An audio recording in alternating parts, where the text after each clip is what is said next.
Hello and welcome to my fourth and, for now, final Doctor Who book review, The Nightmare of Black Island.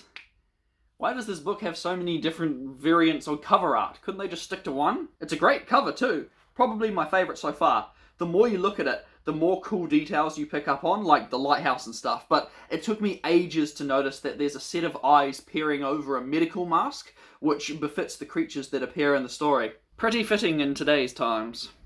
I don't have a musical intro. The Nightmare of Black Island is a Doctor Who novel written by Mike Tucker and published back in 2006 featuring the 10th Doctor and Rose. Just quickly before we dive in, I wanted to fill you guys in on a bit of background details. So, no less than a day after I recorded my reviews for both The Feast of the Drowned and The Resurrection Casket, I found out that the opportunity which provided me with the ability to basically sit and read a book all day was coming to an end. So here I was, halfway through a damn good book, and I was forced to do the unthinkable. I had to read a book on my own time. Easy, I assumed. Piece of cake, I thought. That was 3.5 weeks ago.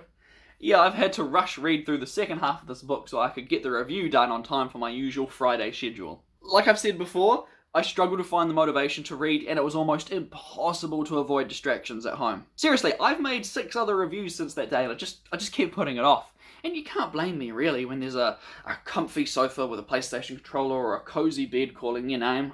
None of this is reflective of the quality of the book, by the way. It's another awesome read. I just lack that willpower and determination to avoid the distractions of the television and just sit down and read that darn book. Anyway, like I said, this will be the last book review for the time being. I've had a lot of fun making them, and all 4 have been exceptional reading material. But I'm ready to get back into reviewing classic Doctor Who come next week. Now, enough rambling. This story begins with a supernatural-esque opening with an innocent stranger's untimely demise attracting the attention of the Doctor and Rose. Although this time, rather than the TARDIS accidentally stumbling across it, or them reading it in a newspaper article, they are made aware of it through Rose's dreams, or rather, nightmares.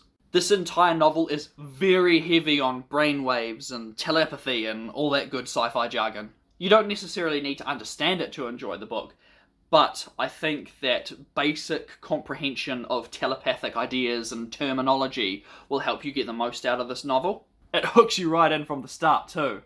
A horrific death being covered up. Bizarre, hideous creatures straight out of a child's imagination roaming the forest. And aliens. And whales.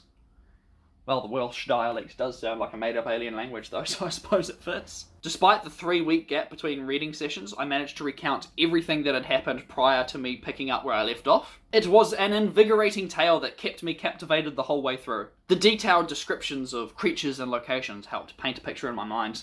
The author definitely nailed that much, as well as the characterization of our leading duo. There's this great part where other monsters from the Doctor's recent past make a very brief appearance, and the descriptions alone are enough for you to piece together what they were, even though they're not specifically mentioned, which is saying something considering I haven't seen them in live action in like 7 or 8 years. I know I'm pretty light on story details, but honestly, pretty much everything about this can be considered a major spoiler, and honestly I'm tired, so please just take my word for it that this is a great time. Although I can't avoid talking about this one very weird thing that happens right at the end of the book. We're talking like second or third to last page here. An old woman is magically rejuvenated and like changes into a younger version of herself. Okay, a bit much to accept, but if they had like a quick throwaway line from the Doctor explaining it, then I guess I could have bought it. But then he leans in and whispers to another character that she's pregnant again too. What? What? That is freaking weird and creepy when you think about it for more than a second. Like, that 70-ish-year-old woman just magically had her body transform into herself in her younger 30-year-old body and is pregnant, presumably, with her son again? Did she consent to that? How? And why? It was probably an attempt at a happy ending, giving a second chance to a character that deserves it, but everything about that scenario is just wrong. And then the book ends, and that's what we're left with. It's probably not worth getting hung up on, but when I read it, I was just like, yikes. And that's The Nightmare of Black Island. These 4 books I've reviewed are all worth reading, and I want so badly to recommend them, but tracking down physical copies of these old books is just so difficult, and not to mention expensive. If you happen to find a way to do it, then go for it. Maybe an ebook, or an audiobook. Thank you so much to anyone who tuned in to watch any of these fun little book reviews. I hope one day to return to the world of Doctor Who novels. I already have a few I could do. Until then, be sure to check into my weekly classic Doctor Who reviews. Now I'm going to edit this video together and then go play some LEGO Star Wars: The Skywalker Saga when my partner gets home. Thanks for watching, have a great day.